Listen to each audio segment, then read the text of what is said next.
Hey, happy Monday, everyone. Today's a busy weather day across parts of the plains and into the Midwest, including here in the Ozarks.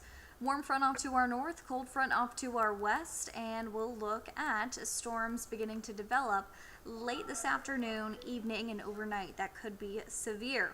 So, heading into 4 o'clock, I'd say the severe risk begins to go up in some of our western and northwesternmost counties. Then by 7, still looking at some storms north of I-44.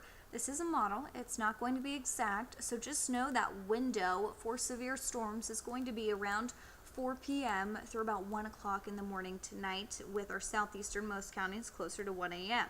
So 7 p.m. still looking at some severe storms possible, say, hey, maybe even around Springfield, Branson, but mostly off to the north. Then we'll have a wave continuing to push on in. This one may be a little bit more linear, and we'll see storms maybe around Stover through Harrison around 10 p.m. and then into our easternmost counties closer to midnight tonight, with the severe threat winding down around 1 a.m. as instability really begins to decrease. Now, tomorrow morning, we'll wake up, no severe storms, but a few isolated showers still possible in the morning, and then we'll dry out heading into Tuesday afternoon, but should stay pretty cloudy. So today's severe risk, we are tracking a tornado threat, large hail, damaging winds, flooding, and obviously a lot of lightning going to be possible. We are still under a level 3 enhanced risk for severe storms. That's level 3, basically out of 5. And we are watching a moderate risk now increased across parts of Oklahoma today. Now the impacts for us still the same. We are tracking a tornado threat with the potential for maybe even a few strong tornadoes greater than an EF2. Now this isn't widespread, we're not tracking an outbreak, but we could see a few tornadoes try and develop that could be a bit stronger. The better chance would be maybe in some of our westernmost counties and then north of I-44, but still our eastern counties could get in on a tornado or two that could be on the stronger side. The ingredients are there, but that's not a guarantee that we'll actually see these develop. So it's a day to stay weather aware.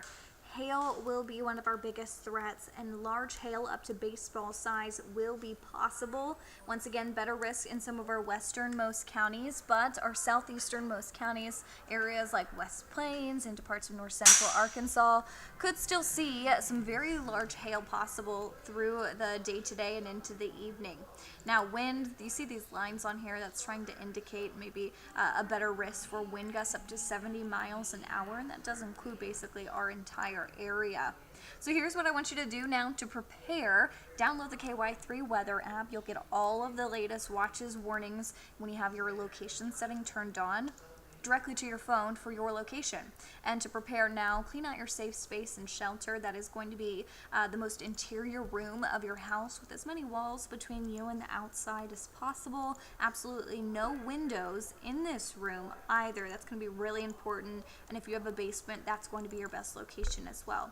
Go ahead and stock this room with helmets, any type of head protection, maybe a pillow to cover your head. If you don't have any helmets, gather those important documents like birth certificates. Some cash is going to be great as well, and have an emergency kit in that shelter room. Go ahead and put it in there, and be sure to charge your phone through the day today, and always be aware if you have children of their location, and best to keep them around you heading into the evening hours.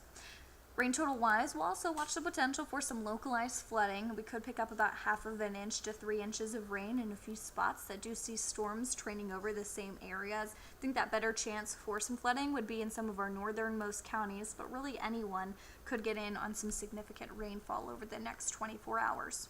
Tomorrow's also going to be a pretty crazy day weather-wise, and not from storms, but because a strong cold front passing by will push in some cooler air. We'll start off in the 50s at sunrise, and then really dropping into the 40s for many in the afternoon. Cooler on Wednesday, very breezy, fire danger Wednesday, and then temperatures gradually warming back up into the weekend. And I do want to note, Wednesday morning, we'll be back in the mid-30s for overnight lows. Winds will be a bit breezy, though. And so we could see a few areas that see some light frost, mostly west of 65. Thursday, though, I am expecting a freeze for many waking up, especially from I-44 into the north, and maybe even a few areas in northern Arkansas. Not a hard freeze, just a light freeze.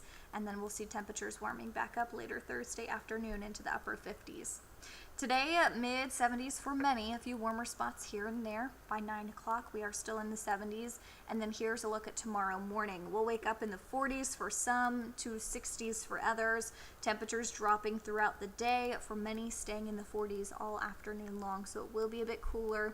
We're back in the upper 50s by Thursday, 60s Friday, and a stretch of dry weather Wednesday through Saturday, with a few scattered showers and maybe an isolated thunderstorm again by Sunday.